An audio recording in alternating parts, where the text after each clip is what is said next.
Welcome to the Pursuit of Learning podcast. I'm your host, Clint Murphy. My goal is for each of us to grow personally, professionally, and financially, one conversation at a time. To do that, we will have conversations with subject matter experts across a variety of modalities. My job as your host will be to dig out those golden nuggets of wisdom that will facilitate our growth. Join me on this pursuit. Stress, anxiety, and PTSD, 3 challenging topics, and 3 issues that likely have, are, or will afflict someone that you know or you personally. Today's guest, Brett Cotter, has 15 years experience in the stress relief field, specializing in group facilitation, one-on-one coaching, and instructional design. He is also the author of 3 Keys to Managing PTSD, The Warrior's Guide to Overcoming Combat Trauma. Brett and I dive deep into all 3 topics: stress, anxiety, and PTSD.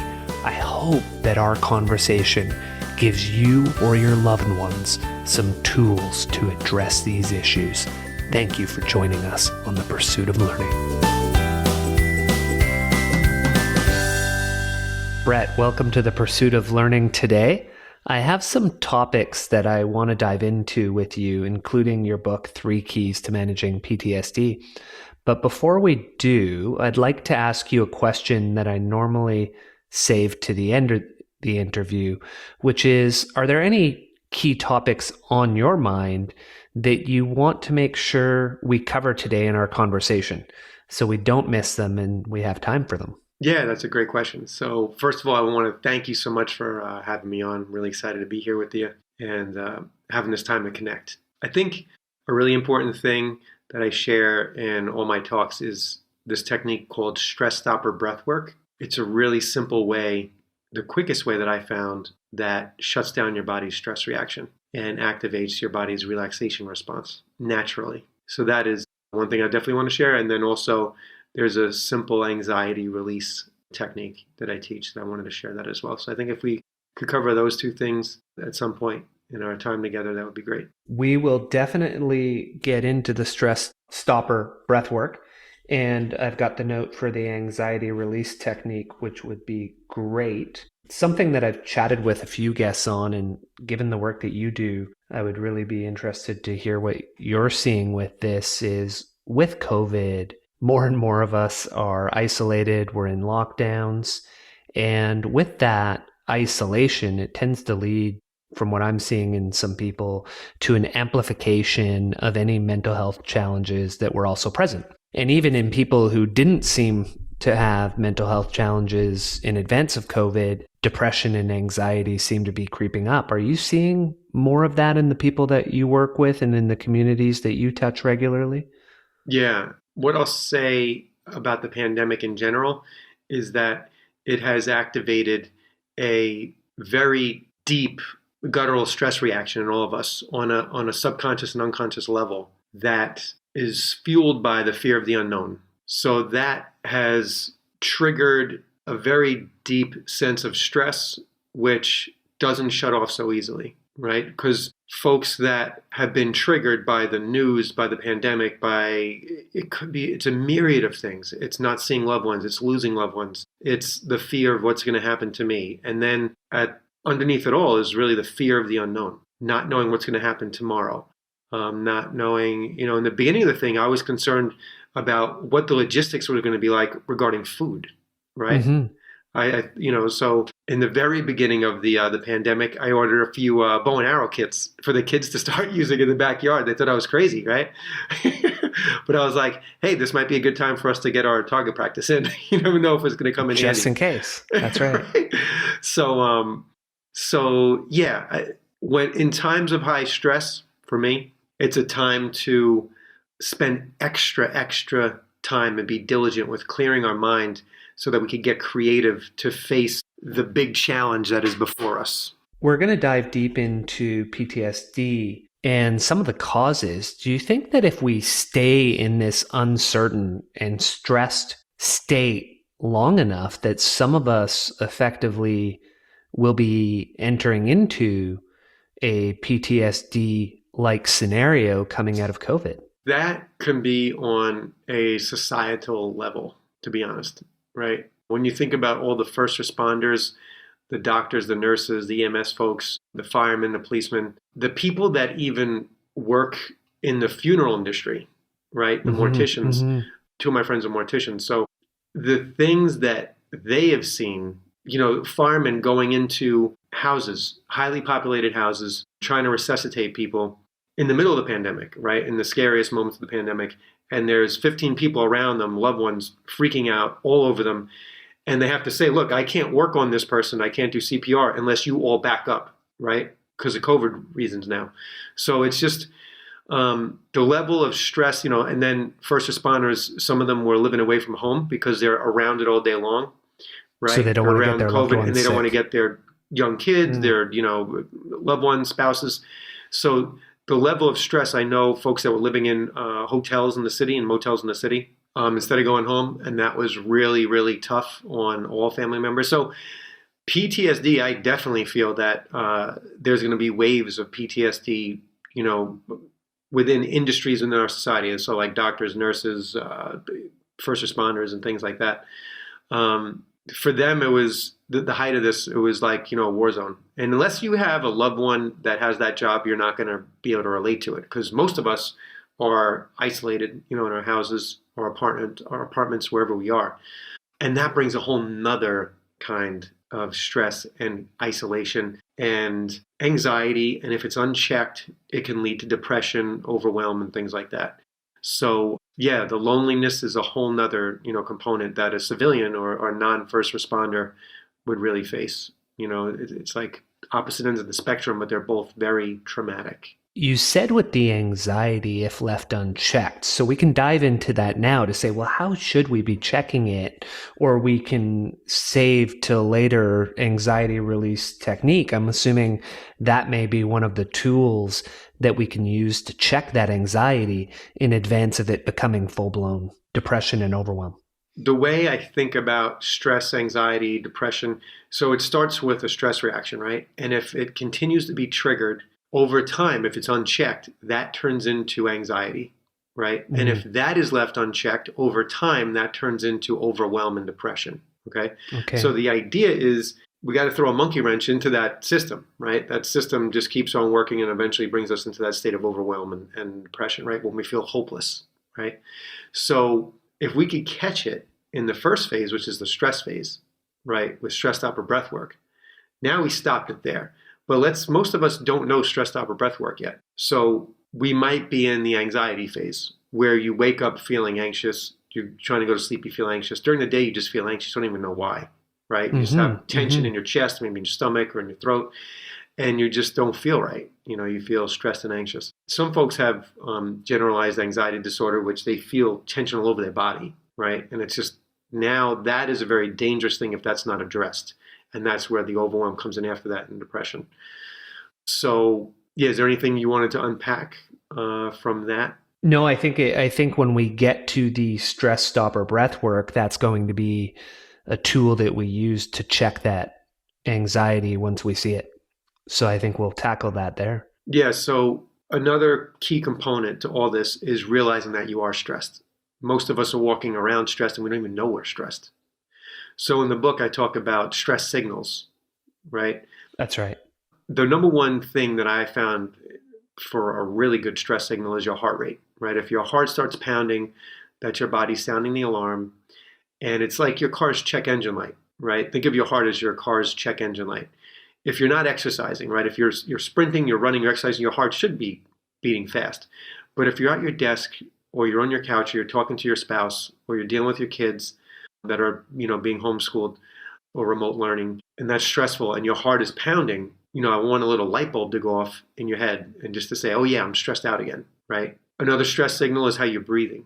If you're taking these short, shallow breaths, like that is a sign that you're stressed out. Another stress signal is your emotional state. If you're upset, if you're angry, if you're depressed, you feel anxious, just a light bulb should go off in your head. Bing, stressed again. And then the last one is your mental state. What thoughts are recurring in your head, right? Throughout the day, most of us have thoughts. It's just like, if you're watching the news and you have that constant news thing across the bottom banner, that's like our thoughts in our head. They're constantly there. Thoughts are happening.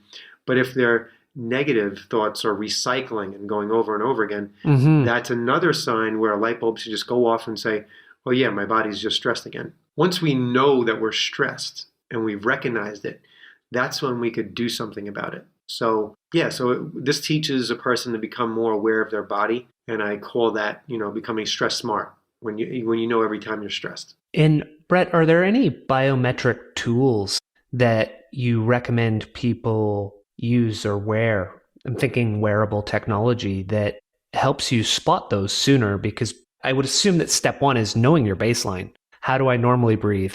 What is my normal heart rate? What's my normal mental state, my normal emotional state, to be able to tell when it changes? So knowing your baseline is really key, and understanding that many of us need to reset our baseline. Most of us are running at 70 miles an hour when we should be at 35. Okay. So really understanding what is a healthy baseline for you. Some of us, you might feel like we're on a treadmill, right? And we're not getting anywhere, but we're working really hard, but nothing's changing. Like, it's just like Groundhog Day. Every day is over and over again, right? And we're not getting anywhere. So that in itself can be stressful, and our body is going to start to get anxious.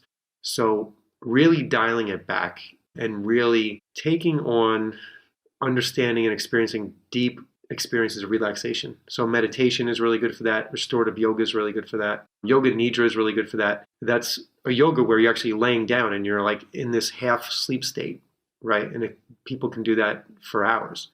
But it's very restorative, right? It restores the energy in each one of your cells. So I do a meditation class 3 times a week, and it's a half-hour class, and it goes really deep. We follow the breath and we go in through the heart. We release all the tension from the heart, and then we go deeper towards the back of the heart. And we come into this really wide open space, and then we just start breathing in our own life force energy. And that, when we're in a deep meditative state, you could actually start to direct the life force into each one of your cells, and it's like your cells are directly breathing your own essence. And that's a really good reset of your baseline, because when you come out of that meditation, your mind is completely clear, your emotions are completely calm, and your body feels completely restored. So you're very clear and aware and alert. When I talk about resetting your baseline, I'm talking about really getting in touch with a deeper sense of the human experience. And meditation did that for me 21 years ago, and I've been sharing it with people ever since. That's part of my stress relief practice, the meditation. And that's like the maintenance that keeps like really good gasoline in the car. You know what I mean? Like it keeps your body really in tune with itself, so that when your body does get stressed, you could notice it right away. You don't go 2 or 3 hours without noticing that you're stressed. You could tell folks that are under a lot of stress, they don't even know it. A lot of times their eyes are really wide open, talking really quick, moving really quick. And like you had brought up earlier, it was a great point, this time in our history has brought up every, little twinge of like mental illness that a person might have had. It's amplified, and it's on the table. So our issues are right there on the table to be healed. I feel when an issue comes up, it's like ready to be healed, ready to be embraced, and through unconditional self-love from within oneself, and then those issues start to release. So yeah, I would say the stress stopper breath work is the number one tool to naturally release the stress in the heat of the moment. And if we could jump in now, might be a good time to share that technique. Let's work our way to that one, and we'll take the listeners through some of the backstory, explain some of the basics around PTSD, and then get them into the 3 keys and work to that stage. Does that work? Yeah, it's a great idea. So the one thing I'd love for you to share, if you're comfortable doing it, is you do a lot of work with stress, with PTSD. You've written your book, 3 Keys to Managing PTSD, and in it you share a beautiful dedication of which provides the backstory of why this is so important to you. Can you share that with our listeners and give them a bit of a backstory on why this is so important to you, Brett? Yeah. So I got into this work in 1999, and in 2013, I started seeing on the news like all these news reports about veterans that weren't getting good care, right? And there was like all these scandals, about around the VA and stuff like that. And I've always known that veterans suffer from PTSD, and I have 5 veterans from different conflicts, from different eras, and in different branches of the military in my family. Not all of them suffer from PTSD, but they all have some level of stress from their experience, right? So my dad was in Vietnam. When he came back, he married my mom, had me and my brother, and his PTSD kicked in right away. He turned to drugs and alcohol and partying. And he also was a New York City firefighter with Rescue 3 and Ladder 30 in the 80s, late 70s and 80s. So there's also a lot of stress in that job too. And a lot of things, that he shared with me that, he wished he never saw, right? So getting back to my work and seeing all these scandals in the news around the VA and stuff, and veterans not getting the care that they deserve, I decided to make an app, and it was called PTSD Free. And that was in 2014. So the first prototype of the app, I wanted my dad to be my first tester, right? So I'm like hounding him for feedback. I'm like, trying to find out what he thinks of the app. And it was a really cool app. It predicts your stress and it shuts it down with stressed out breath work 2 minutes before your stress is triggered. So I really wanted to know what he thought of it. So he's like ducking me. It's taking me like a month or 6 weeks. I'm calling him, So he's like, Brett, I'm so sorry. He's like, I'm just not an app guy. You know what I mean? And he had huge hands, right? He was a construction worker and a firefighter, and he built buildings with his hands, and he was a car mechanic and stuff as well. So his hands were tremendous. So just thinking of him, like trying to use an app, looking back on it, I should have known that would have been hard for him. But so I said, Dad, it's okay that you can't use the apps, no problem, right? But I wanted to get a handle on your stress, right? Now, my dad handled his stress with a Budweiser can and mowing his lawn. He mowed his lawn like 3 times a week, right? It's what he did, right? And it was like a 5-acre lawn too. So it's okay. How That he makes passed a bit his more time. sense. He enjoyed it. Yeah, he enjoyed it. And by telling jokes, right? So, and talking to his friends and his family. So that's how I dealt with the stress. So, but I told him, I said, look, he was getting older now. And I'm like, I want to help you with your stress. If the app thing isn't for you, we could just do, a one-on-one session over the phone. And he was joking around. He's like, do you really want to pop the lid off this top? And I was like, Dad, I do.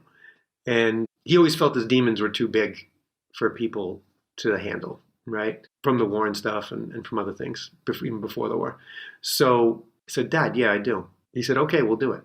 And I felt like it was a pretty surreal moment for me to connect with him in that way. And then the next day, he was shopping with his friend for a barbecue that they always did on Wednesdays. They called it Wacky Wednesdays. And I got a call from his buddy that he just had a stroke in the shopping center, right? And he ended up passing away 9 days later. And we buried him 11 days after that day that I spoke to him, and we agreed to do that session. So I mourned his death for 6 months. And it was very guttural, traumatic mourning of his death because my parents got divorced when I was 6, right? And my father wasn't around for a number of those years after the divorce. It was too painful for him to come back to the house, right? And after the 6 months of mourning his death, decided to write the book and dedicate it to my father and have it as something that we both can be proud of, that the both of us will have forever. And I wrote it for him and for guys like him that might not be app users, right? That might not be tech savvy, right? But anyone can pretty much look in a workbook and use a pencil and fill it out and, and use it.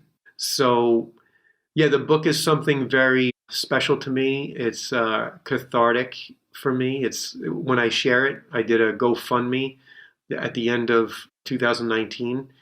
My first GoFundMe, we raised $13,000 and we got the workbooks to every veteran in a homeless shelter in New Jersey. So that was, very rewarding. And the book got out there, and it continues to get out there. I partner with other veteran nonprofits that help veterans and their families, especially veterans that have PTSD and things like that. And the book, continues to circulate. But yeah, I'm very happy I wrote it, and very proud of it. So that's why I wrote it. To answer your question in a long roundabout answer, that's why I wrote it. Yeah, I'm sorry for your loss, and Thank you. The outcome of it is very heartwarming, and I think your dad would be proud of what I've read and the work you're doing with veterans to continue to help them through this PTSD. For a lot of people who don't know, who are listening, you published a statistic in your book that 22 veterans take their life every day. And so this work, I'm assuming, is a way to hopefully help alleviate that. Yeah, so my goal is to get that number to where it should be, which is 0. A woman that I partner with, her nonprofit is 22 to 0.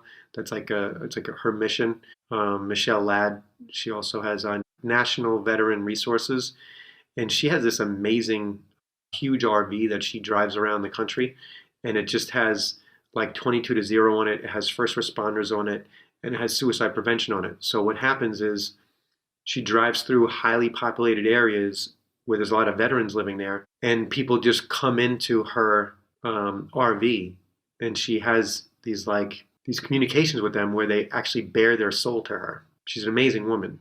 And then when they do that, they tell her things that they've never told anyone, right? And this is often veterans and first responders.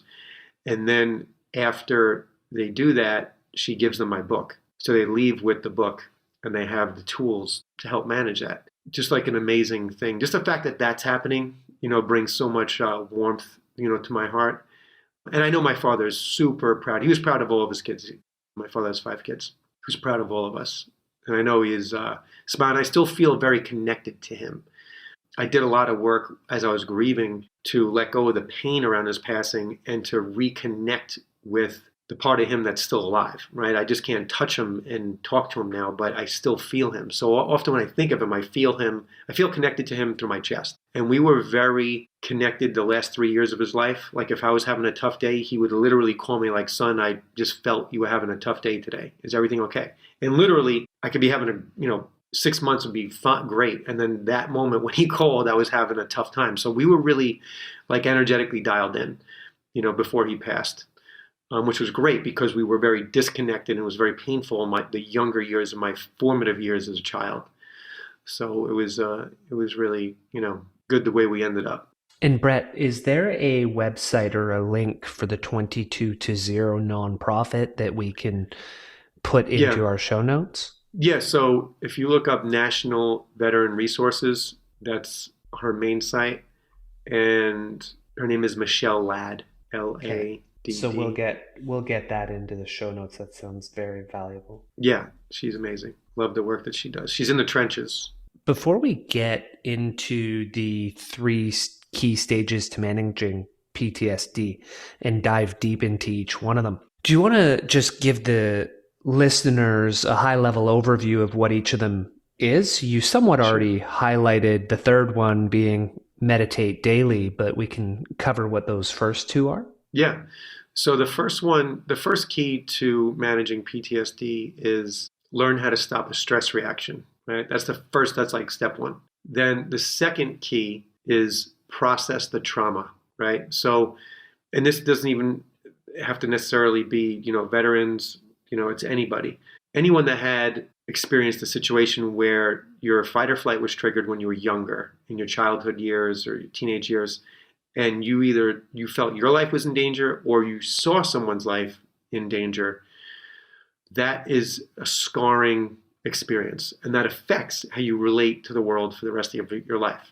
Okay? Whether you're aware of this or not, that's how our stress reactions work. Our stress is very smart. It doesn't forget anything. If you had a really traumatic experience as a kid, it is logged inside your central nervous system, that whole experience, what things smelled like, what colors were there, what people were there. And some of those triggers are still in the environment today. And that, when you get stressed, it's like stirring up a big stew. It's a subconscious stew of your past stressful experiences that stir up. And that's why we have overreactions. So processing the trauma is so, so important. So what I found is if you take somebody's 1, 2, or 3 most traumatic memories and you process the trauma and you let go of all the pain from within the memory repatterns with peace if it's done correctly, so that you could look back on that memory without any tension triggering in your body, without any stress happening. And when that happens, when you could look back on a memory and reflect on it and not have any stress trigger, I refer to that memory as resolved. So our goal is to resolve as many of those memories as we can uncover, Right. which is part of what we do in the workbook, is uncovering Right. the past traumas. Okay. Right. We dive down the rabbit hole a little bit and we remove the tension, the stress, the anxiety from those memories. And then the last key, the third key to managing PTSD is meditate every day. And there is studies that were done, I think about 10 years ago. After 8 weeks of practicing meditation, PTSD symptoms reduced by 50%. So right off the bat, after 8 weeks of practicing meditation, right, you're going to reduce your symptoms by 50%. So if you skip through the first 2 keys and you just do that one, you're definitely reducing it by 50%. You're cutting it in half. Yeah. Yeah, it's interesting. I have a few people in my life, and this, we'll get to this with the next question, who I think are suffering from PTSD right now. And one of the things I've said to them and to their mom is, do you want to meditate together? I think it can help you. And so what you're telling me right now is, well, it should be able to reduce it by 50%. And one of the challenges is, I think, that they're somewhat caught in a state of perpetual anxiety from the PTSD. So the idea of sitting alone with their thoughts scares the hell out of them. They absolutely do not want to try it, right? There's such a fear, I think, to being alone with their thinking. So we're creatures of habit, and this pandemic has gotten most of us like literally on a treadmill. And it sounds like the person describing to me is like they're on a treadmill, they're running really fast, and it's almost like you can't get off. Mm-hmm. It almost feels unnatural to get off. So for that person to sit down, it's going to feel so unnatural to just sit down. And sitting down for 20 minutes without moving, sitting up straight, not laying down and going to sleep, but sitting up straight with your eyes closed, for someone who's anxious is very tough. So in my classes, like when I was doing corporate classes in person, the first stage of the stress is gone method is doing these 12 exercises and movements to music, which are fun. And it releases all the tension out of your body. We say a few affirmations. We release any emotional tension with those affirmations. And then we sit down and meditate. I found that if the tension's released from the body, then it's very easy to drop into a meditation. So the Facebook group Release Stress Now with Brett Cotter has a lot of guided meditations on it, and it brings you very deep. Usually they're between 16 and 25 minutes. And I encourage anyone that you're, looking to introduce to meditation, just put on some headphones with them or just listen to it with them. And you can lay down, which is cool. So the best way I would say to introduce somebody that's in that situation is to have them lay down. Well, if they're really anxious, just verbalize how they feel. And that goes into the anxiety release technique, which we'll talk about a little bit later, which basically vents all the anxiety. Then they would lay down, put one hand on their heart, one hand on their stomach, like on their belly button, close their eyes and just listen along with the meditation for 15 to 25 minutes. It depends on which one you click on.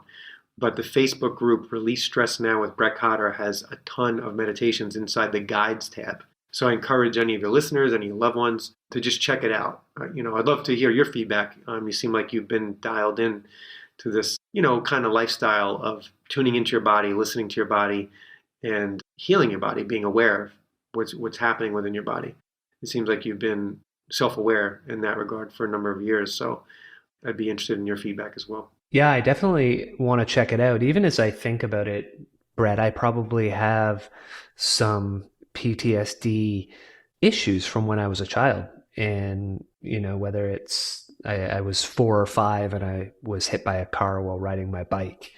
And that was my first, no 1982, 83, no helmets. And so that was the first of many concussions. And I can still vividly picture that day. And I have almost no memories from that until I was about 10. But I can vividly remember what I was doing, why I was on the road with my bike when I shouldn't have been, and turning and seeing a woman's face in a, one of those big giant boat of cars they had back then, staring at me in pure shock and fear because she realized I'm about to hit this little kid on a bike, and that then the memory goes black. And I've always thought about the memory, but I've never thought that there could be something painful attached to it that I should release.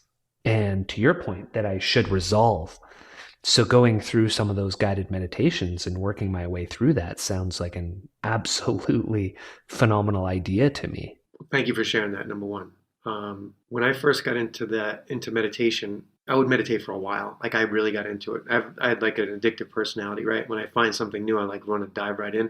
So there were times, you think this is crazy, but there were times where I actually meditated for 8 hours straight. The first 2 years when I got into it, like I would literally spend a whole, Saturday morning and afternoon or Sunday, and just like, that's what I did because I wanted to see how deep I could go. And what I found was it's endless. But there would be times that like I would see I would be in this space, this wide open space, and I would just feel something release, and I would see an old memory, like an old conflict or an old thing that happened to me, and I would see it just float away. Things I haven't thought about in decades, right? So when you tell me the story about, being hit by the car, I feel like I'm imagining you went unconscious, right? When you got hit by the car? Yeah. Yeah. So that's why everything went black and you don't have any other, memories from that moment, that day. But there could be other things where you might see how that experience affected your thinking, or like how you are in the environment that you were never aware of, how it connected, right? So, and it's just such a healing space when you're in a wide open meditation. Like, I meditate now just to get a moment of no thought. Like, when I have no thought, it just feels like I'm in wide open space, and it's kind of blissful and it's peaceful, and sometimes everything's black, so you feel like you're in the void, but there's so much peace in that too. You know what I mean? Absolutely. Yes, I know what you mean. And it feels infinite. It feels like it never ends. It can touch any place in the cosmos, past, and it's timeless, past, present, future. It's just, I described it to someone. It's in those rare moments when I can get there, where you almost feel as if you're connected to absolutely everything and everyone. And then all of a sudden the thoughts are back, and okay, I got to get back to my anchor. Can I get there? And it's just such a beautiful spot to get to. It was, the experience of feeling connected to everything is like so divine. And when you could taste it, when you just get a glimpse and you could taste it in a meditation, it's like, that's why I go there. That's why I do it. You know what I mean? Just to get that. And when I was giving it more time, when I first got into it, I would be in it. Like, there were times where I'd feel like I'd be in it for 45 minutes without thought. Like, I could just drop in and be like, boom, I'm there. Now, because I have so many things going on in my life, and my life's a lot different, that it's hard, for me to get through the cracks in the cement to then find that spot where it all opens up. But it does. When I'm leading my meditation classes, I am meditating at the same time, and I'm just I'm saying what I'm hearing in the guided meditations. So I'm going deep with it too. You know what I mean? So it's that's a cool experience that kind of keeps me grounded in the meditation practice because I'm teaching it. I might not have as much time to do it on my own personal time. I still do daily, but not as much as I used to. But it's just, there's so much, the reconnection, and I feel like in this world today we feel disconnected. Most people with the pandemic, they feel isolated, disconnected from loved ones, from this, that, just feel disconnected in general. But imagine everyone knew how to do this thing where it was like an instant, natural reconnection with themselves and everything around them. That to me is the potential of how reconnective meditating can be, and how grounding Yeah, it's essential. And it would be phenomenal when we think of, everything with social media, and the world today seems to be about dividing us versus them.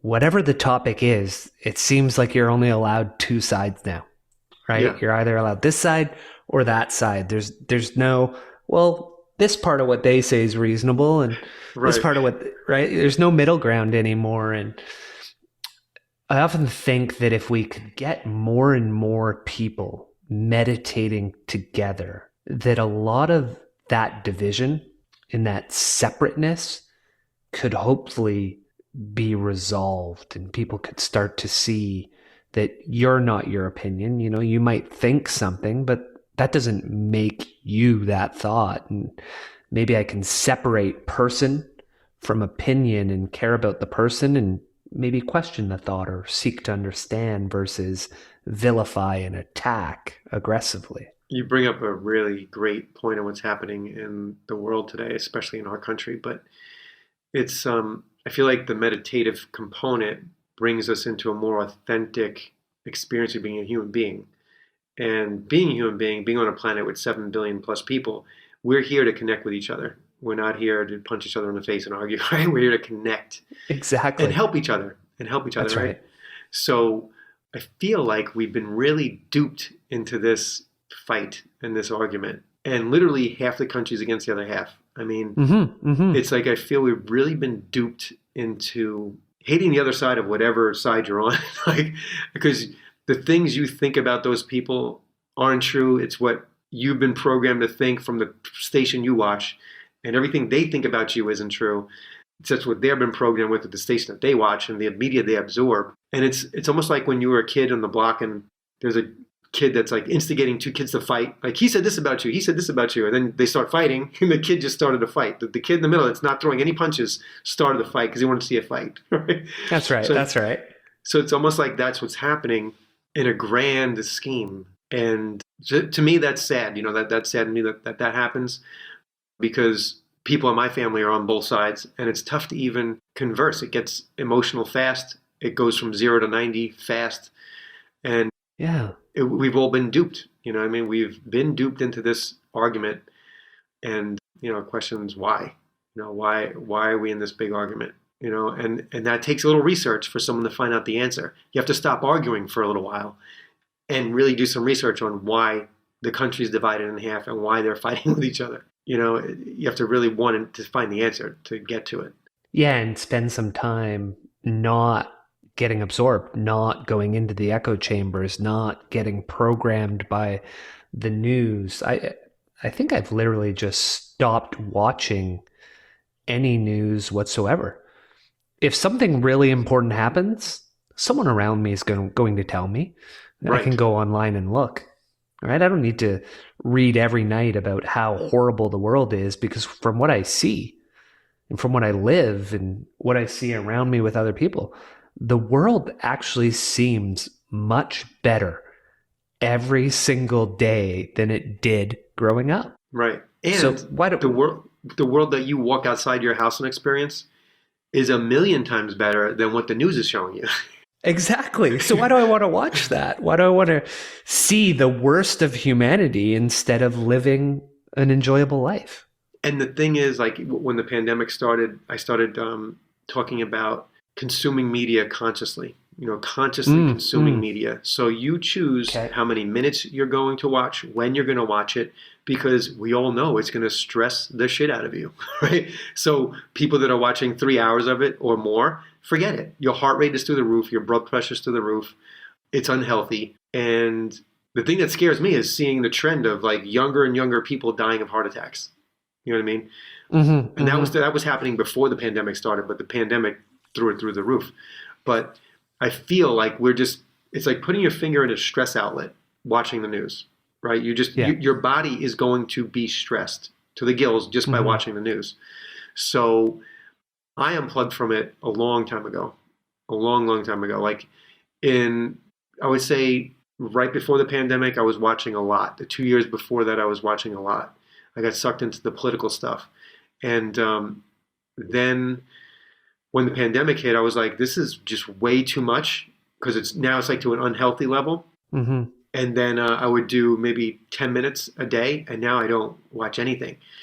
If I do, like I would say once a month, I might go on TV and I might look at every channel for like a minute and a half to 2 minutes, and that's it. Just go through like across the 4 channels, and just so I could get a cross section of what people are saying. But to be honest, if I wanted to find something out that really was going on, I wouldn't look at any of those channels. Yeah. I wouldn't look at any of them. I forget the name of it right now, but there's a really good website that what it does is it takes the piece of news that's happening and it shows you on the page, here's what the left says, or here's what happened.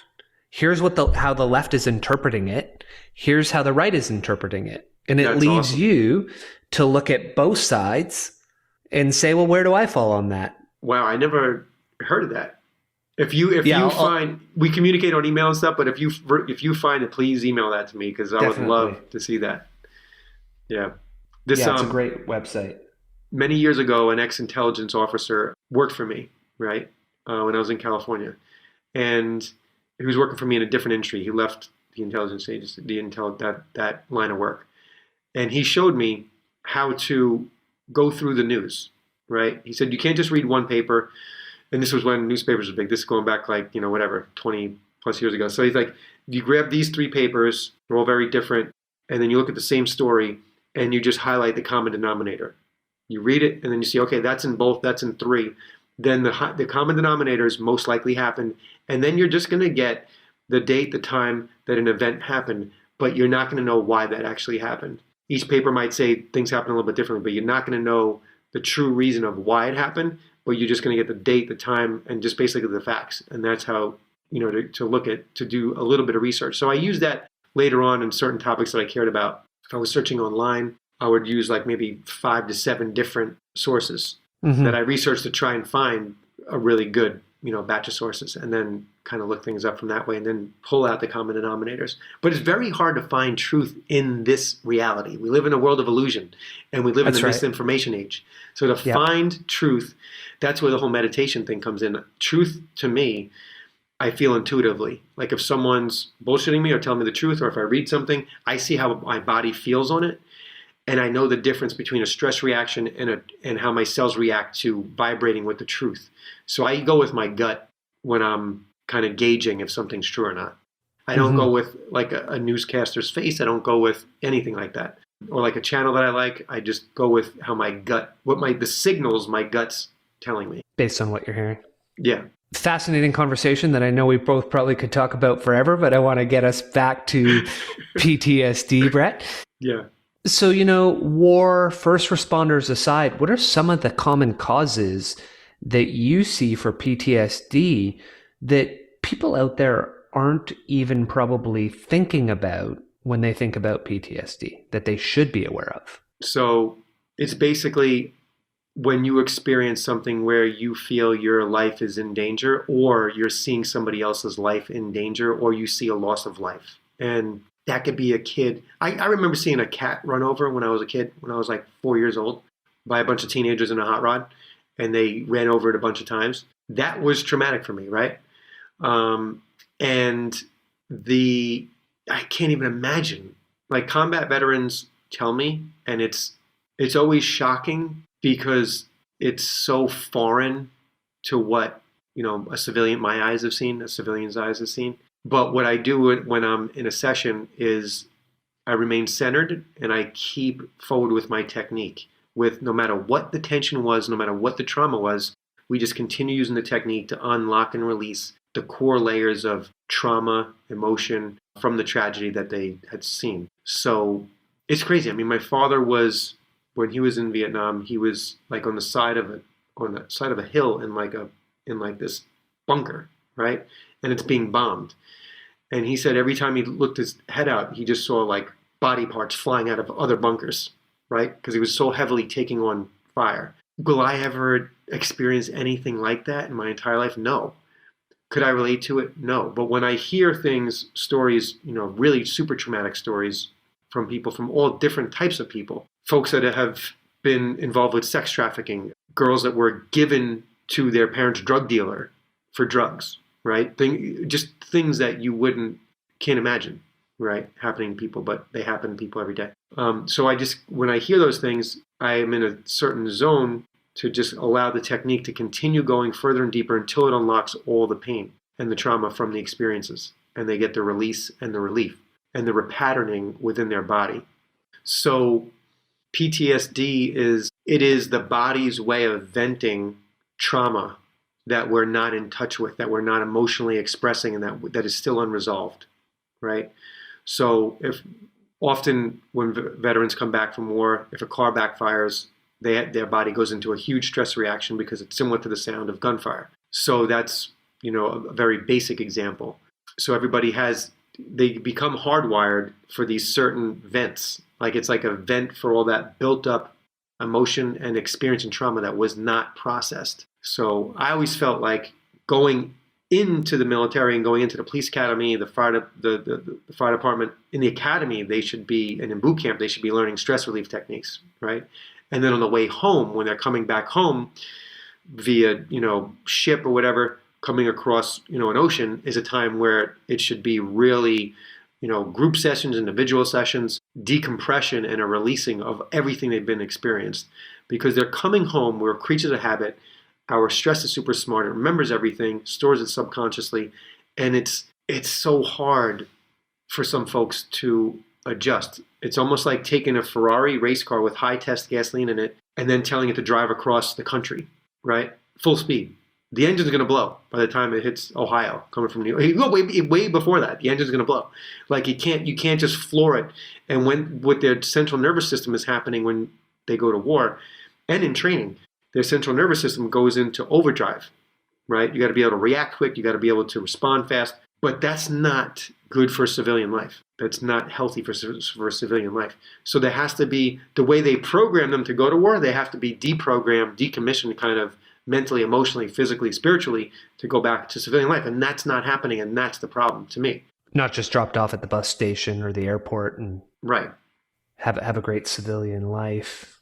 Right. Not, one day in a desert holding, an M60, and then, a few days later in your living room, holding the remote control to the TV, right? Trying to find a job. There were a couple of key points you mentioned in there that are basic terms that you talk about in your book that I'd love us to get the listeners clued into. The first one, you mentioned venting accumulated stress, in that if we don't do that properly, it happens through secondary outlets. And the second key was you mentioned the backfiring of the car, which I believe you talk about as displaced triggers. Can you just give the listeners the background behind what secondary outlets are and some examples in similar for displaced triggers? Yeah, so displaced triggers are just things that trigger you that are not a true trigger for that level of reaction, right? So let's say, I'll use myself for example, right? My dad wasn't around when I was younger, right? I resented that. So guess what? I resented male authority, right? So when I was in high school, I had issues with all my coaches in football, right? And I was not easily coachable, right? And if I was dealing with, an officer, someone trying to give me a ticket, I had issues, right? I had issues with male authority. I was always, rebelling against that. So displaced triggers with PTSD, it could be a ton of different things. It could be waiting in line, right? Being in line. It could be going to court, going in front of a judge, dealing with authority that way, dealing with a cop that's giving you a ticket. There's a story in the book of Kyle, and he's a veteran. He was actually in the video about the book, about the GoFundMe. And I coached him for a while. I got referred to him after the catastrophe at Sandy Hook.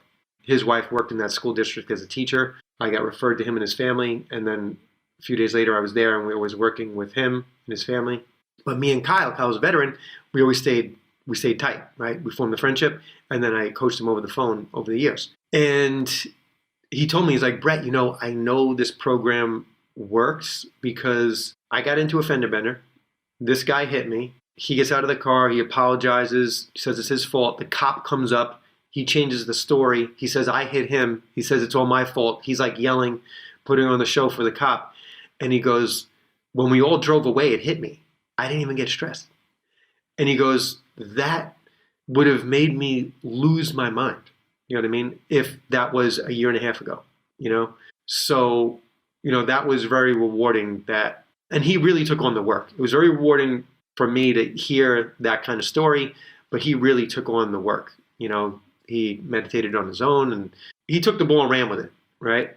I give people the techniques. You could either do it a few times, get through a tough time, and then you forget about it. And then you're in another tough time a year later, and then you don't use it or you forgot about it. But the people that really take it on, it's life-changing. It is a life changer. So, yeah, so the displaced triggers or anything that's not, you know, that triggers an overreaction. And it's, you know, secondary outlets is different ways that we vent. That could be flashbacks. That could be different ways of coping, you know, like drinking, you know, going out and doing things that are unhealthy for you. But really, it's just other ways that the tension is releasing in a non-healthy, you know, healthy way. The healthiest way is to embrace it at the source, right? To embrace it and verbalize it. Just verbalizing it starts to unlock it and release it, how we feel. You know, 2 years ago, I was very upset. So I went in the backyard and I just verbalized how I felt. Within 2 minutes, the tension in my chest just unlocked and released. Now, did I have to go talk to the person I was upset with? No.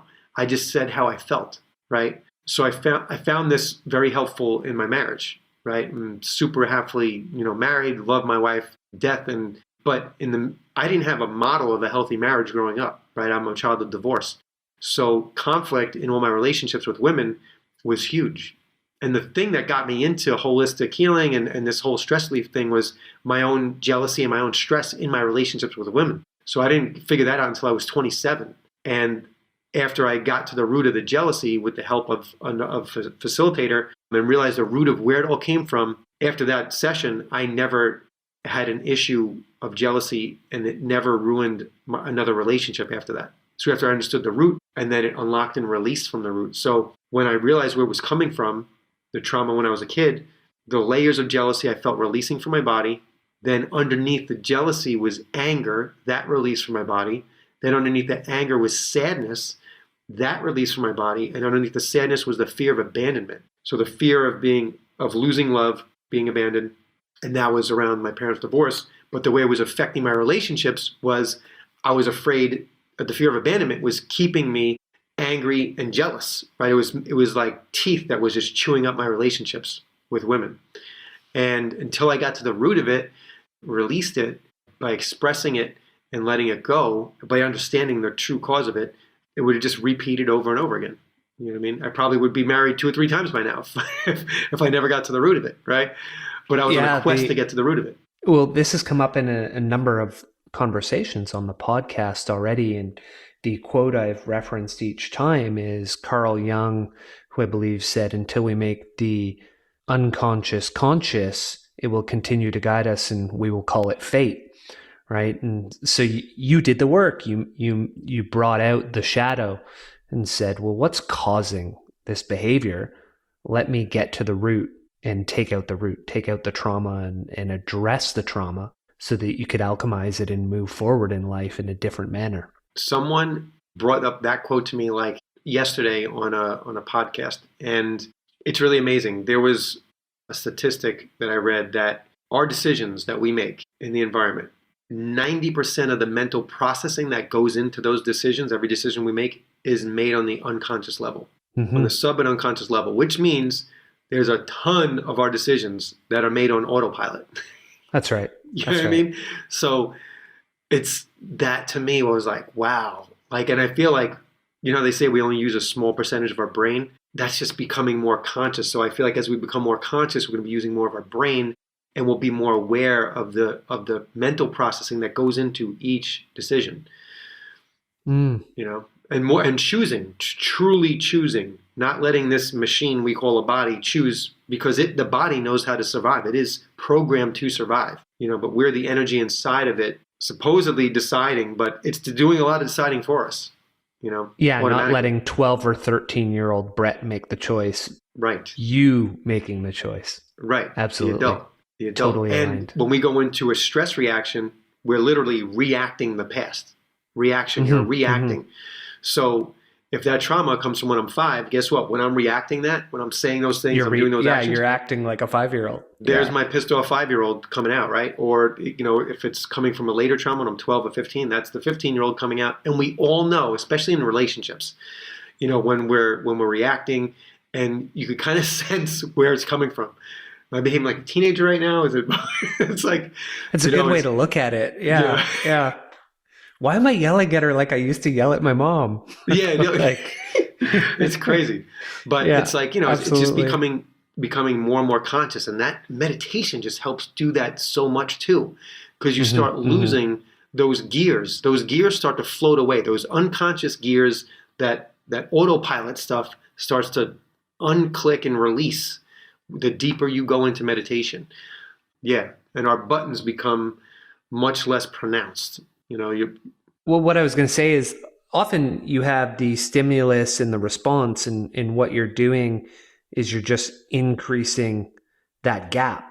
So now instead of stimulus response that's unconscious, you've built the ability to have space so you can think about the stimulus, you can decide whether you should react to it, and if you do react to it, how you want to show up with that reaction versus a snap reaction, right? So that ability to choose, meditation and mindfulness absolutely increase the frame that you have in there. One of the things that I do in the coaching and in the workshops is when we identify the most routine stressor in our life, and for some people it's a spouse, it's a child, it's a parent, it's a boss, but it's repetitive and it's like clockwork. It happens a few times a week and, boom. So if we could totally let go of the routine stress, we just jumped ahead light years, right? So after doing the work on it, finding out where the trauma was, releasing all that, then in a meditative space, I bring them into a deep meditative space. We look at the current routine stress, and then I have them seeing this in their brain, in their mind's eye, breathing deep and slow, doing stress upper breath work before they respond to the stressor, their routine stressor. So now they're able to sit in their mind's eye with that stressor, doing the same thing that stressor always does, but only they're releasing all the tension from their body, and they're pausing and they're waiting. And then I give them the question, what is best for everyone involved? And then when you ask that question in a meditation, you actually see the best way to respond for everybody, right? Not just you, like, how am I going to get rid of this person? I just want to punch, you know what I mean? Like, what's best for everyone involved? And then you might hear or see yourself in the meditation do something or say something, which is a great way to respond. So when that stress happens again in the real world, you have a whole new way of expressing and responding to it. So, yeah. But when you talked about the gap between the stimulus and the response, that's a way that I work with my coaching clients to really expand the gap really far and then clear their mind and call in their own divine guidance and say, what is the best for all involved right now? What is the best for all involved? Yeah. I love that. Yeah, right now. What's the best response for all involved? So it becomes less about my survival. But basically, when we're in a stress reaction, our body's in a survival mode. So if we remove the survival mode from that situation, now you can be authentic and your own divine wisdom can come through to resolve the conflict, not add to it. So that was some of, I just felt it related to what you said about that stimulus and the reaction component. And like, I like your imagery too. I know your listeners don't see it, but you had a really good imagery with your fists and coming apart. Pulling them apart. Yeah. Yeah. And like creating that bigger gap. And in the gap is where the magic happens, where you could actually clear your mind and call in a different level of your intellect to respond to that situation. And make choices. You also mentioned in there a word that percolated something for me. You talked about identification. And Brett, for our listeners, whether it's them or whether it's one of their loved ones, what are some signs that they should be looking for? Physical, psychological, behavioral are the 3 that you classify in the workbook.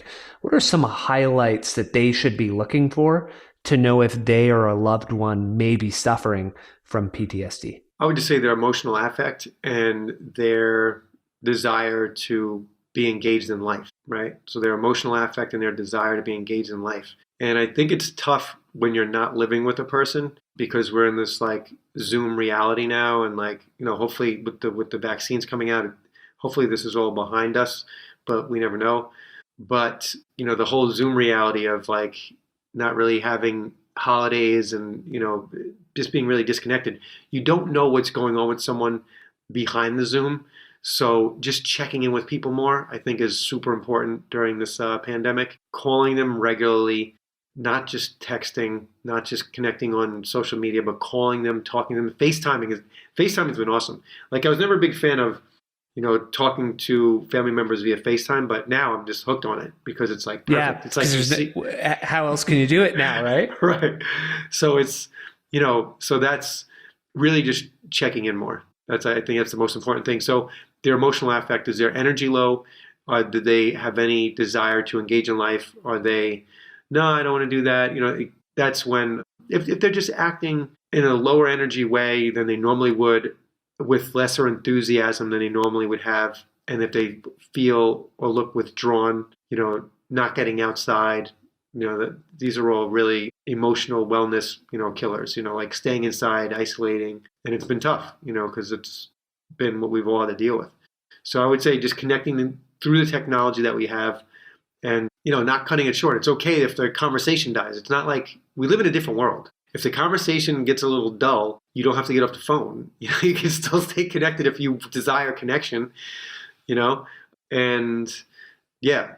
So just, really staying connected and following up. I think people that are suffering that connection, and if they have multiple people doing it, if there was anyone that you felt, loved one or friend, call a few other people and let them know that, hey, let's keep a tab on this person. Let's, talk to them more. Let's reach out to them more. Let's, in the book, I talk about having your support system. So it's a person that's going through the book and the workbook, they list out names, phone numbers, emails, you know what I mean? So that's your support system. These are people you should be talking to regularly. Absolutely. That makes a lot of sense. So now, you may have spotted it in yourself. You may have spotted it in a loved one. And the first key is learning how to stop a stress reaction. The first thing you say is know when you're having a stress signal. And you brought up 4 ways to tell that earlier. I'll reiterate them for the listener so they catch them again. Heart rate, breath rate, mental state, emotional state. So when we're seeing disturbances in those 4 areas, we know that we have a stress signal. You then say to observe the reaction. Can you tell us how we observe the reaction and what the benefit of observing the reaction will be for us? Yeah, so the stress signals, that just lets the light bulb go off like, oh yeah, my body's stressed again. Now I want you to get good at observing what's happening, right? Just like listening to your thoughts like you're listening to the radio, right? Watching tension build in your body like you're watching TV, right? This is very important because the statement, I'm stressed again versus my body's stressed again, is very different, okay? You want to identify with the part of yourself that's observing the reaction, not the part that's reacting, okay? So again, I'll say when you're stressed, you want to observe it by just listening to your thoughts like you're listening to the radio. So what happens is when we're stressed, and if you say, I got to get out of here, you're really, that's like a loudspeaker, like, I got to get out of here, and you're like freaking out. Like, no, the light bulb's going to go off. You're going to shine some light on what's going on. Now you're stress aware, right? And now you're going to start to observe it. You're going to hear yourself, I got to get out of here. I got to get out of here. Over time, that voice is going to get a little quieter, okay? Then you're going to notice where there's tension in your body, and you're going to watch the tension build, right? Usually it's the chest, the stomach, solar plexus, throat. It's going to watch it build, right? 10, 20, 30 seconds, right? And then you're going to put your hand on that area of tension. And this is where stress stopper breath work starts, right? All right, so, let's get right into it, Kit. Awesome. So super simple. First step, touch the tension, right? So when you use the calm cells in your hand to touch the tense cells in your body, the cells start communicating and there's a transference of energy, and there's a balancing that happens. Every cell on the planet is programmed to return to homeostasis. So when the calm cells touch the tense cells, they connect and they start to balance. The next step is start breathing deep and slow. So now you're touching the tension, you're breathing deep and slow, following the airflow in through your nose, allowing it to cool off your brain, going down your throat, and just circulating throughout your chest. You could even imagine the airflow is moving through the tension inside your body, unlocking it and releasing it. And the third step to stress stopper breath work is once per breath, silently say the words, "I'm okay." You repeat those 3 steps together until all the tension goes away. So again, to repeat those steps, it's touch the tension, breathe deep and slow, and once per breath, silently say, "I'm okay." As you're doing that, just feel the airflow, follow it in through your nose, allow it to cool off your mind, moving down your throat, filling up your lungs, and just imagine it unlocking and releasing tension all throughout your chest. And what we're doing here is getting really in tune with our body. Okay, so you're becoming aware when you are stressed, right? When your body's stressed. That light bulb goes off now. Then you're observing it, right? So you're like a driver in the car. The check engine light's going on, you're looking at the check engine light. You're not the car, you're the driver in the car, okay? So think of it that way. Now you're observing it. You're listening to your thoughts like you're listening to the radio. You're watching the tension bill like you're watching TV. So when you identify with the part of yourself that's observing the reaction, not the part of you that is reacting, you're actually able to sidestep the stress. And that's the best moment right there to start to be like your body's mechanic and do stress stopper breath work. Now you're helping your body quickly go back to homeostasis. You're literally like a doctor or mechanic for your own body now, for your own stress. And those 3 steps are the quickest way that I found to bring the cells, the body, back to homeostasis and release the stress. It took me 15 years to get it to the point of this, how simple it is. The touch to me is very important. And there's multiple healing techniques that involve touch, right? But what I thought about was, why when I was 5 and I stubbed my knee and it was bleeding, if my grandmother was just holding me and rocking me in a rocking chair, why does the pain go away, right? And what would your grandmother say? It's going to be okay, right?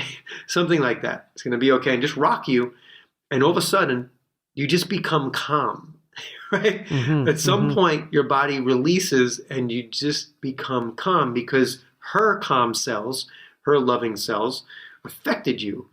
And you just allowed and let that happen on a deep cellular level. So that's where the touch comes in. So now we're embracing the tension. The breath, deep, slow breathing, science has shown us for decades that that alone manually switches gears from stress to rest. Just the breath work, just breathing deep and slow. And the mantra, "I'm okay," is actually the reverse logic to our fight or flight reaction. So the logic in our fight or flight reaction is I must run or fight to stay alive. So when your body, when these tense cells, they're tense because they're not getting the oxygen and the life force that it needs, right? Your body. So there's tension there. Your body's in a fight or flight mode. It's really worried about, something. And it's thinking, I must run or fight to stay alive. So what do you think happens when you take your calm cells in your hand, you reconnect with the tense cells? That starts the transference going on and starts the balancing back to homeostasis. Then the deep, slow breathing is literally delivering life force into each cell. Each cell now is starting to have less and less reason to be stressed out. And then the icing on the cake is the mantra. The mantra is being delivered into the cells through the breath, and it is totally reprogramming and activating your relaxation response now. Totally different set of endorphins, hormones, and the body literally changes its chemistry in seconds. When you first start doing this, it sometimes takes about 2 minutes or 3 minutes. With practice, the muscle memory kicks in, and when you first start doing it after a month or so of practice, it takes seconds to release the stress. It's just like reps. It's like learning anything. It's the cellular, the muscle memory. The cells start to get really smart to the technique, and they know what's happening. It's the fastest way that I know to naturally let go of stress. And how often should someone be doing it as they're building up their practice? So I think the best time to practice is at night when you're lying down. You put one hand on your heart, one hand on your stomach, on your belly button, and practice. And it's a great way to go to sleep. If you're having trouble going to sleep, it puts you out in a few minutes. If you wake up in the middle of the night, just do it again. It'll put you right out. People that have had sleep disorders for decades call me the next day saying, I can't believe that I got to sleep in 5 minutes. So it's a very powerful technique. Sleep is so important to manage stress, right? And for PTSD and stuff, if your body's not well rested, you don't have a shot at managing your stress, period. So rest is super important, getting your 6 to 8 hours, whatever your body needs, every single night. So practicing 5 minutes before you go to sleep, practicing for a minute or two when you wake up, this really gets your body the muscle memory. And with that muscle memory, you'll be able to use the technique in the heat of the moment, right?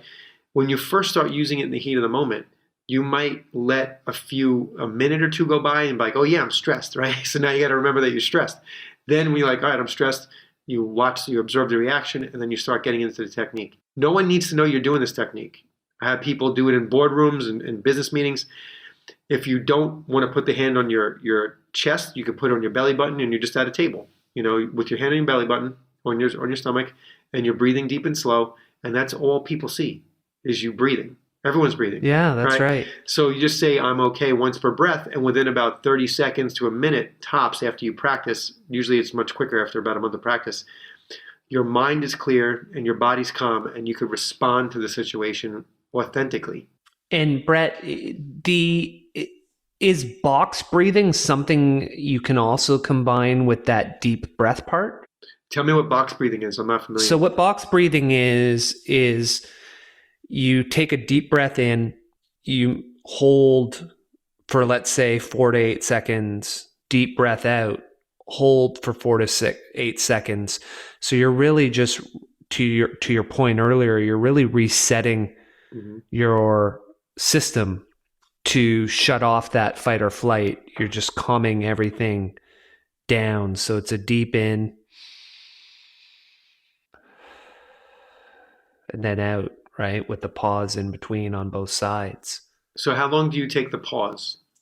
It depends on who's doing it. Mm-hmm. Usually they do, and they sometimes also refer to this as Navy SEALs breathing. Mm-hmm. And it's 5 in, 5 pause, 5 out, 5 pause, and just over. And that's why they call it box, because you're doing all 4 sides. See, and this is so amazing, because as many people on the planet there's that many ways to relaxation, right? So there's so many different ways. And if this works for you, then do that, right? If something works, ride it into the sunset, right? For me, when I hold my breath in the bottom of the breath or on the top, I actually feel a little bit of tension build, because part of my body's a little worried about not getting the air when it stops moving in. So or going out. So what I've done with my meditation practice is, I heard it many years ago from this meditation teacher. She said, taking silky smooth breaths. So whenever I'm breathing and I'm doing it, I'm doing silky smooth breaths, right? So there might be about a second of a pause, but that's about it, in between the breaths. But so mine is around 5 to 6 both ways, 5 to 6 seconds both ways. And then when I'm meditating, it gets way longer. Like when I'm deep in meditation, the breath really, really slows down. But yeah, I think that there's a ton of different ways to do it. And I bet if I practiced the box breath over time, my body would attune to it, because our bodies are amazing. We get used to things. And then I could see how that could be a really powerful technique. I imagine they do it to slow their heart rate down. They do it, but it definitely works with the heart rate. It also tends to... So if you've ever done a heart rate variability training, The Heart Math Institute has an app that you can use on your iPhone. It has a little piece that clips to your ear. But generally, when you're wanting to get into a high state of coherence with the heart rate variability, box breathing is often one of the tools they use. And there's something in, for some reason, the term autonomic system, it slows it down. And so it decreases anxiety. So where the Navy SEALs might use it as an example is when they're in that high stress situation. They use the box breathing to just effectively somewhat shut the system down and just bring almost an immediate state of calmness. And so to your point earlier, if I'm in a boardroom and it's pretty tense, I might just, no one sees it, but I just start box breathing. And now I can add this tool to the toolkit for the listeners. When you were taking us through it, I was doing it, and you might have seen, because we're on video, when I came out the other side, I was very relaxed. To your point, I felt like, oh gosh, I could go back in the house and go to bed early tonight. This feels great. So I'll probably do it before bed tonight, Brett. So good. Just to jump in 2 seconds. So like if you track your breath too, so if you one thing that we do, the way I open up all my meditations is, closing your eyes, you have your hand in your heart, one hand on the belly button. I usually have people lay down when they do it. So when you become really aware of your breath, you could feel the airflow touch the very tip of your nose when you first start to inhale. So we start there. So we bring the awareness, and it gets bigger and bigger. You start to feel more and more of that initial soft kiss of the airflow touching the tip of your nose, and then breathing deep and slow, following it a little further, allowing it to open up your sinuses, continually breathing deep and slow, following the airflow, going it deeper, and then unlocking and releasing all the tension from behind your eyes. So we bring it through there, through the throat. The throat, we unlock all the tension in the neck and the shoulders. And then we go down into the lungs, unlocking all the tension in the chest. And then we start going right into the heart, unlocking and releasing tension from every single part. And then we go deeper, and that's where the space opens up really wide. And that's where kind of our meditation really starts once we get through the heart. So when you're doing it, when you go to sleep, I encourage you to just track the breath, go through that little flow. And it's awesome. It's a lot of fun. And that specific meditation you just talked about, I'll see that on the Release Stress Now Facebook group? Oh, you go on that page, the Release Stress Now with Brett Cotter, you go into the guides tab, it's on the top, and you'll see a few meditations. Click on it. They all start that way, and then they take you on a journey after we get through the heart. Okay. Different journeys for different things. So like I said, when I'm doing the guided meditations, it's kind of like whatever the group that's there that day, where it takes us, you know what I mean? The meditation. Okay. It's a little different every time. Yeah, but it's always a really relaxing, expansive ride. I love it. I'm going to check that out. The next part, Brett, is we've learned how to stop the stress reaction, stress stopper breath work. We talked about meditating daily. The middle one is the one that may present some challenge. And this is where someone, to what you spoke to earlier, is resolving the memories that are attached to that trauma. So effectively, what you call this one is processing the trauma. Do you want to take us through how a person processes that trauma as the second key to PTSD? Thank you. And I'll tell you the real gift of PTSD is working with veterans and stuff, and people that have been through traumas as young adults or adults. It's so much easier because they know the memories, right? But when you're working with someone that is not aware of the memories, like the one that I worked on when I was a kid, I wasn't aware that that's where my jealousy came from, right? I didn't remember that. But when the memory came up from the cellular level to the conscious level, I was actually looking around and saw everything like I was looking at it in a big movie screen. And I looked down, and that was the carpet that I was sitting on as a kid in that house that I lived in when I was 5. Everything was there. I haven't thought about that room, that carpet, ever really, since I was a little kid. And so it's harder, I feel, when you're younger and things happen that are like really deep and really far.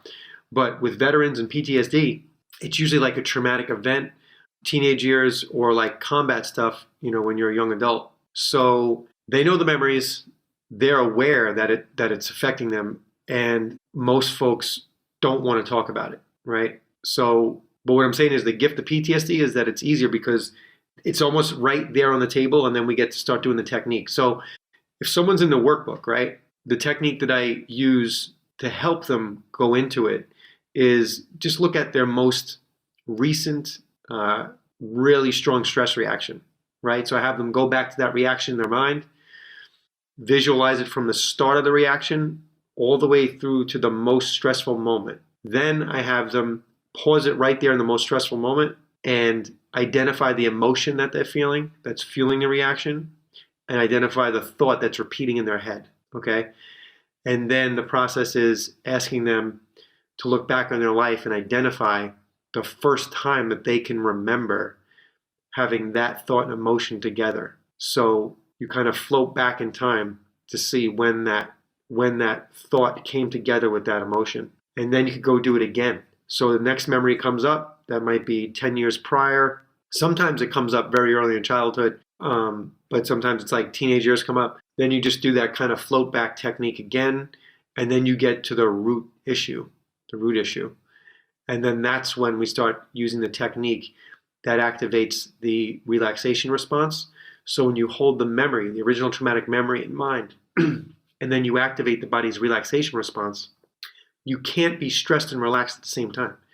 So what happens is once the endorphins start to kick in of the relaxation response and the hormones and stuff, the layers of emotion start to lift off of the memory, and you actually feel the emotions start lifting off your body and releasing in layers. So that's the technique, and it's really continually activating the body's natural relaxation response while you're holding the memory in mind. And then when I'm coaching somebody, I use another end of that technique, which is guiding the person through affirmations that help them let go quicker. So we're actually peeling off the layers quicker and unlocking it and releasing it from wherever it is in the body, and then melting down all the tension from the inside out. So the space becomes really clear where those memories were stored. Now, the area of tension, that's where all the emotional memories are stored in the body. So it's almost like your body's a database, right? So when you get stressed out in the everyday world, right, your everyday life, let's say something with your spouse or your kids, whatever, you get stressed out.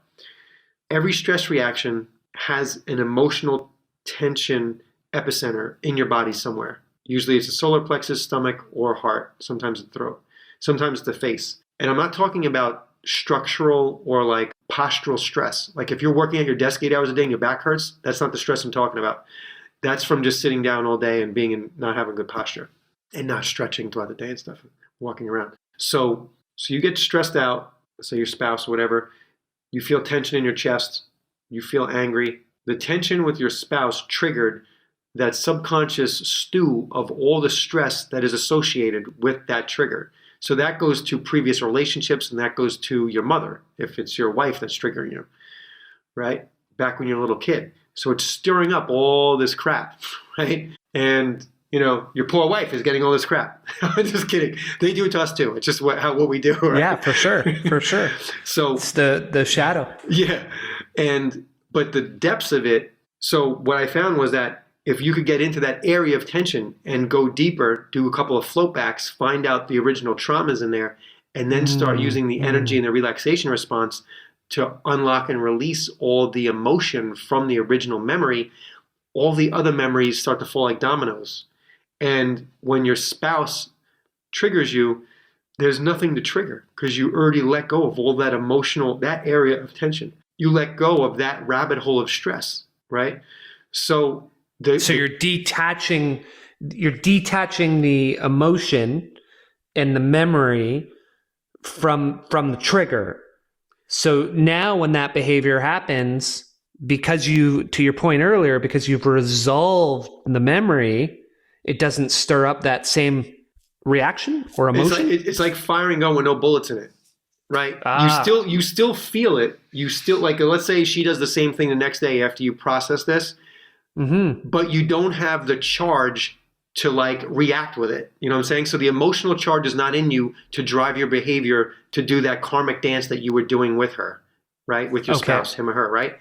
Great. So that it changes the chemical interaction between you and the person you have this stress with. You're doing this dance with, right? Because now you're not dancing. So one person stops dancing. Now that breaks apart that whole pattern, right? Stress usually works with multiple people involved, multiple players involved, right? So you could be your boss, it could be your, son or daughter, it could be whoever, who you have stress with, you know what I mean? Yeah. So that's a chemical dance, that's a karmic dance and a chemical reaction between two people and two souls, right? So, but when you go into your bucket of baggage and you process the emotions out of that stressor was triggering, you no longer have the emotional charge to autopilot and engage, to automatically engage. Yes. That was the word that just right in my, was flying out was it might happen. And I'll pick my youngest son. He's a small version of me. So he triggers me the most. And then the way I'm reacting to him is probably like a 9-year-old. And it's like a 9-year-old fighting with a 9-year-old, to your point earlier. And the more I do the work, the less I have a desire to engage. He can do the exact same behavior he did a week ago. And now I'll teach myself to just find it amusing.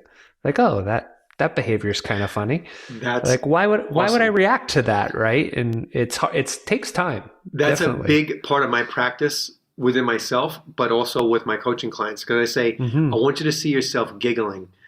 When you see somebody when you see this trigger now coming at you, I just want you to imagine, oh, they're doing it again. Right. Yeah. I mean, just like inside gig, and it changes your chemistry. Right. And it also helps you to be able to stay positive. You're not laughing at them. You're not, because that will make it kind of worse. Yeah. That makes it worse. Yeah. But you're just inside. You're like, oh, there they go again. You know what I mean?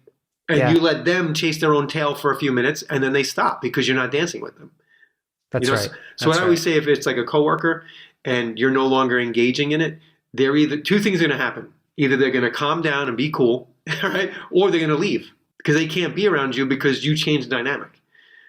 So either they're going to sink down into a more calm place and get into homeostasis and allow your energy to affect them positively, or they're just going to storm away. Either way, you're good. That's right. Because you chose not to engage. You broke the chain. It takes one person to break the chain in that karmic and chemical dance. And I'll say I was going through the same thing with my son. So my history with my son, he's 15 now, from like 0 to like, I want to say 10-ish maybe. Great. We had the best time together. We would, I always say he taught me how to be a boy again, to play like a boy and also be responsible like a man. You know what I mean? So it was really amazing what, he taught me and how he affected me. But then, I was coaching him in sports and stuff. And then he went into this rebellion phase. And I remember it so vividly. We were in basketball and the kids had to run around the court, to do a few laps. And then he was walking while the whole team's running, and he's the coach's son. So I'm looking at him like, this son of a, like, I wanted to jump out of my skin. Oh, yeah. So he went into like this thing for a couple of years, like for like maybe 3 years or so, where he was really rebelling. If I said the sky was blue, it was black and blah, blah, blah. So eventually my wife helped me see a lot of this too. She's an acupuncturist. She's, I'm into like the meditative kind of Eastern philosophy, and she's into like the acupuncture Eastern philosophy. So we really connect well. So if I'm going through something, she balances me out. If she's going through something, I help her balance out. So we kind of like really click awesome that way. So she helped me see a lot of things.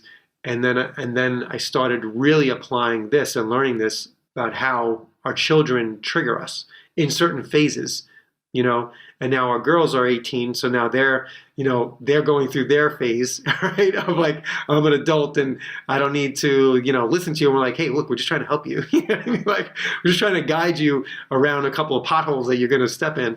But, Absolutely. and we just have to let them do their thing. But with my son, the last 2 years has been totally different because I'm just not engaging and not taking it personal. Now, when we were getting into arguments, and even thinking about arguing with an 11-year-old is totally nuts, but I was arguing with him from my 11-year-old arguing with him, or my 15-year-old. Of course. Yeah. You go back to where you were. Yeah. Yeah, for sure. So, but it's been such a growth, an inner growth experience, and as parents, you learn on the fly. There's no class like 5 years before you're going to be a parent. You're going to go through this parenting class. Yeah, exactly. Yeah.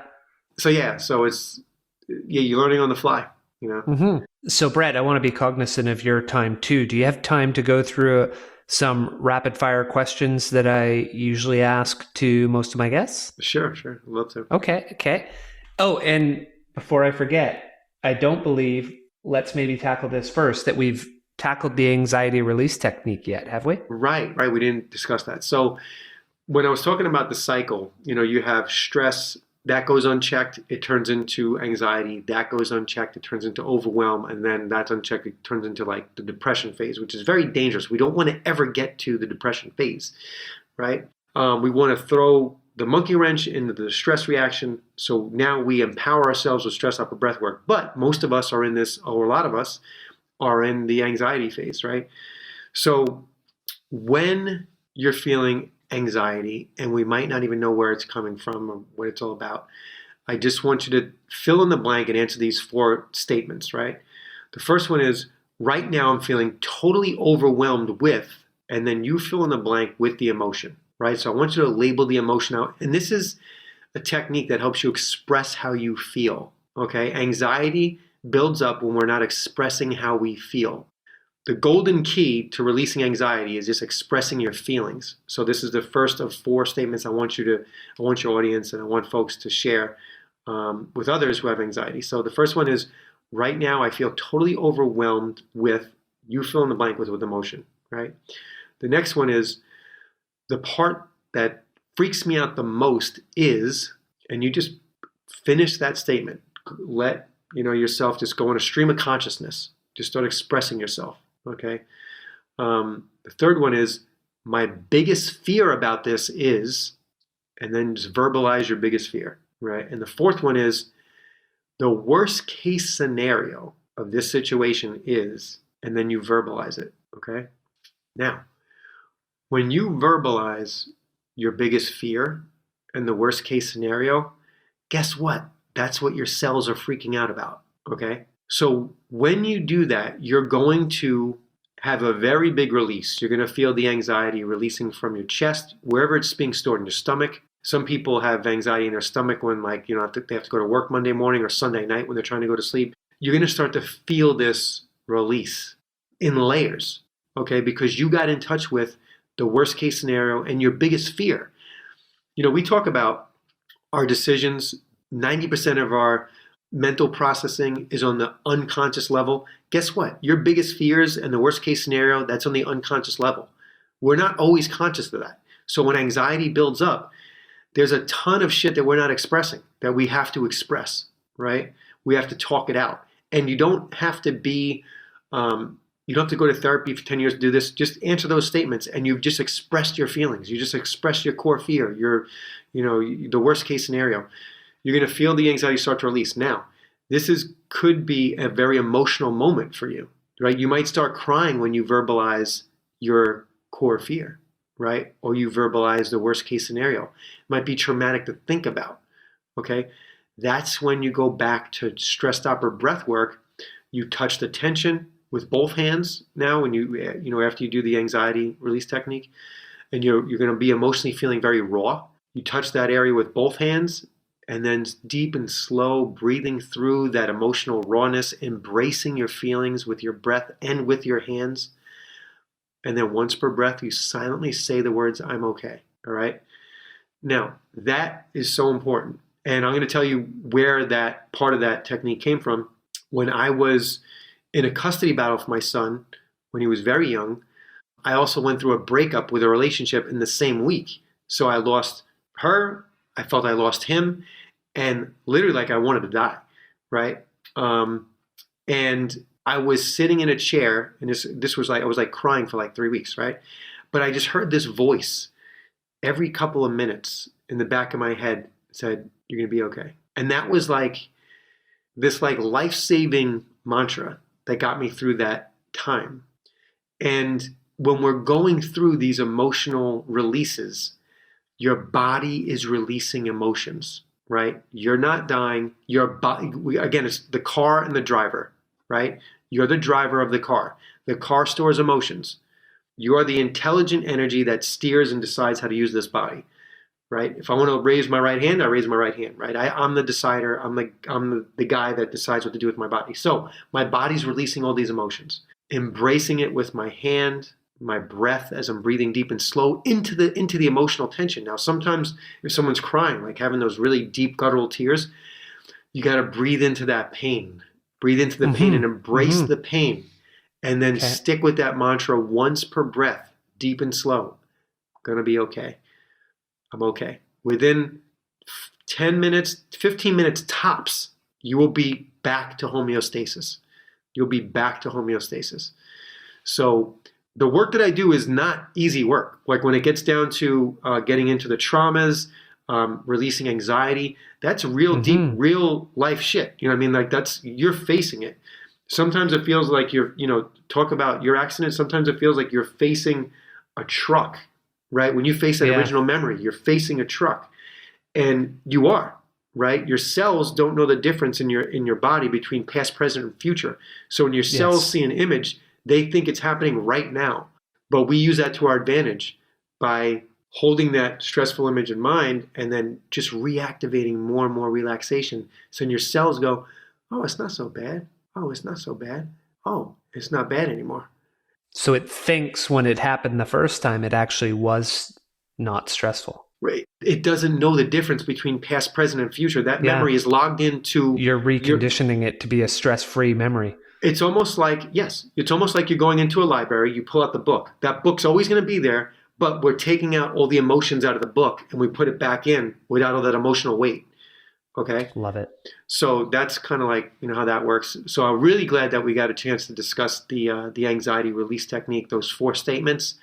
They're vital for getting through this freaking ridiculous, crazy pandemic that we're all in. And, whatever else life has to throw at us, stressed up or breath work and the anxiety release technique will always help you reground. And it is so empowering to have that in your tool belt, It pairs really well. I don't know if you've heard of an author or read her book, Emotional Detox by Sherry Anna Boyle. She was a guest I had on last month, and there's a lot of similarities between what you're both doing. And one of her books, Emotional Detox for Anxiety, a lot of it is around processing the emotions, which not enough people tend to focus on. And a lot of what you're talking about is processing emotions, releasing the emotions. So it may be a book that you really enjoy and someone that you get in touch with. She also has a podcast. She runs a health radio podcast. I think you two